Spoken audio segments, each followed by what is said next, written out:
money laundering.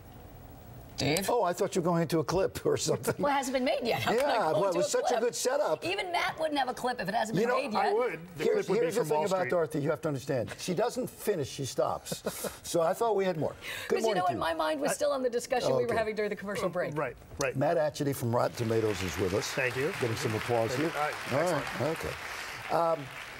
You got a movie that's getting a lot of pub opening, and that is 21 Jump Street. Now, at a distance, you say, all right, it's going to be a weekend funny movie, not good. It's good. Well, it's surprising, right? I mean, we've seen TV adaptations get turned into really bad movies. Dukes of Hazzard, Starsky and Hutch were not good. This movie is fantastic. It's one of the best movies I've seen all year. How about that? And it's at 86% on the tomato meter right now. It's doing really well. Now, this stars Jonah Hill and Channing Tatum. Jonah, who said he's been writing this movie most of his life. Yeah, he's been working on this for 5 years. And you know what? He's done some great work. They have excellent chemistry. They're good friends. They're really good friends.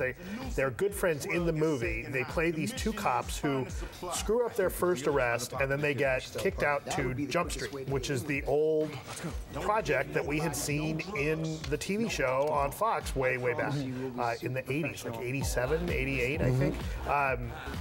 And so you think it's going to be kind of this crass, dopey movie. It actually turns into a surprisingly moving piece about friendship and popularity in high school and what it does to people. It's a great movie. It's much better than I think a movie about 21 Jump Street would have any right to be. It sounds like it's going to be a Will Ferrell movie. And by the way, we have one coming up here, and you're saying it's different than that. No, it's different. It actually, it gets deeper than I would have expected. It's a really good time. They are, as we mentioned, good friends, and their motto when they are together is drunk and awesome. So good times. They have a great chemistry, and I'm sure that this movie will do well, and we'll hear talk of a sequel, and I think that'll be a good thing. Now, what we were talking about during the break, I was thinking about taking my son, and you said, oh no. Well, it's rated R.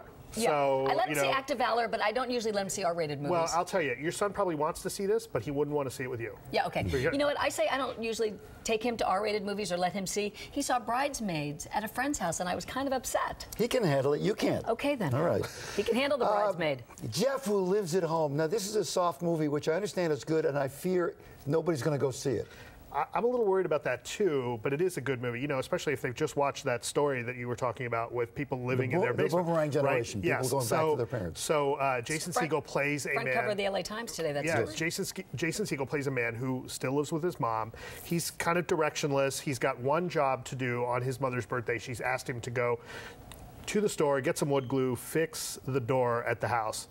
And on his way there, he goes in this really weird tangent, this weird adventure. He runs into his brother, played by Ed Helms. They start tracking his brother's wife, who may or may not be having an affair. It's kind of a weird little story, but it's surprisingly compelling and very well done. It's 74% on the tomato meter.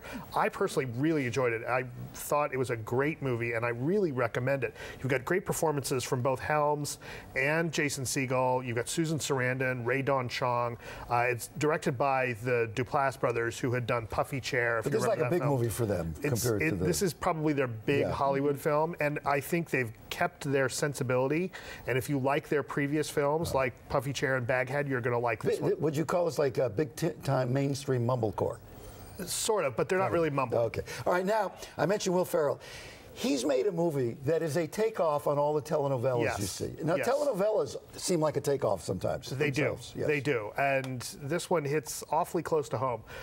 It's an hour-and-a-half long telenovela. It probably runs a little bit long, but he's got some great co-stars in this. Diego Luna, Gael Garcia Bernal.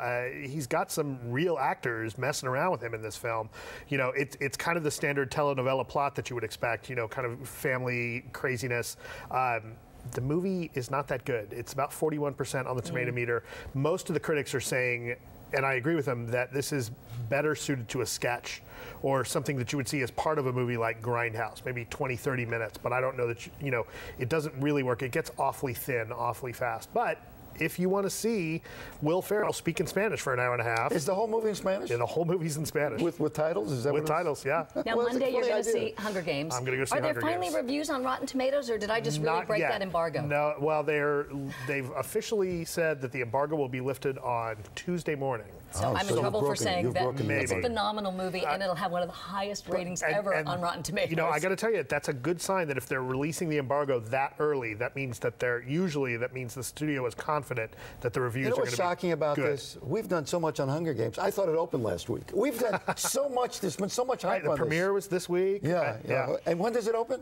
The Next 23rd. Friday. Yeah, a week from finally today. it opens. Okay. You'll know because it's the night it'll make 100 million. That's all right. You'll be here to tell us. Yeah, you know, the guys at Fandango are saying that it's doing huge business already, and there's some people predicting that it'll be one of the biggest openings of all time. They think it this may movie, beat out Twilight. It could make billions of dollars for the studio. Matt is on his way over to the newsroom. He'll be doing a Google Plus hangout with Maria, who's waiting for you with open arms over there, okay?